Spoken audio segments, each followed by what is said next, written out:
Hello and welcome to A&A Rockshop, the hidden gem of Lexington, South Carolina's Crystal of the Week video. This time we are delving into the wonders of Chiastolite. So as far as other names that the stone goes by, most commonly the cross stone, Lapis Crucifer, Macle, Maltesite, Crucite, and Chiastolith.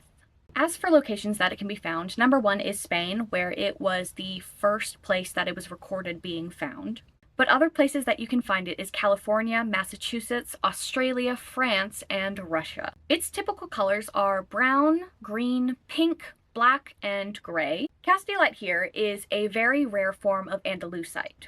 This basically means that it's an aluminosilicate that is formed under moderate metamorphic temperatures and pressure. And one of its most distinguishing factors about it is that it has these black little lines that usually form a cross that gives it its most common name as the cross stone. It contains black particles, and they are actually made up of graphite that forms in geometric cross shapes throughout the stone. While on the Mohs hardness scale it rates at about a 6.5 to a 7.5, it is notoriously resistant to heat. And this makes it really useful for bricks and ceramics that are used for the forging of metal process for processing industries. Now that is the geological information of this, but let's move into the historical. This stone was actually used as a reward for the completion of the pilgrimage in Camino de Santiago, and was actually sent back to the royal family in England as a gift from the settlers of the New World. Chiastolite was commonly referred to in the late 1500s as Lapis Crucifer. We know this from the Latin texts. And the name makes sense with the cross that you can find in the stone.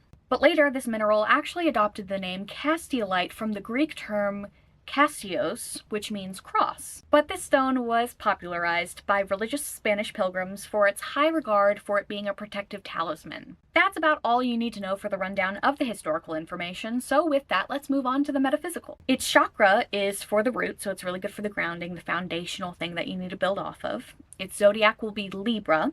Its planet that it correlates to is Earth, as well as its element. Chiastolite is actually considered a highly vibrational stone that still is regarded as a protective stone in nature, but it's primarily used in times of upheaval where you need balance. It's also said to be very, very beneficial for physical, mental, emotional, and spiritual growth. And all of this growth happens by grounding from the root chakra alignment within this stone and peeling back the layers of yourself to reveal your inner truth. As a result, it will bring about awareness for the situations at hand. Instead of it being something that wards away the negativity, it makes you aware of it so you can handle it yourself. But that's about it for this week. We will see you next week. Please make sure to write down your suggestions for what you would like to see next time. Thank you so much, and we'll see you again.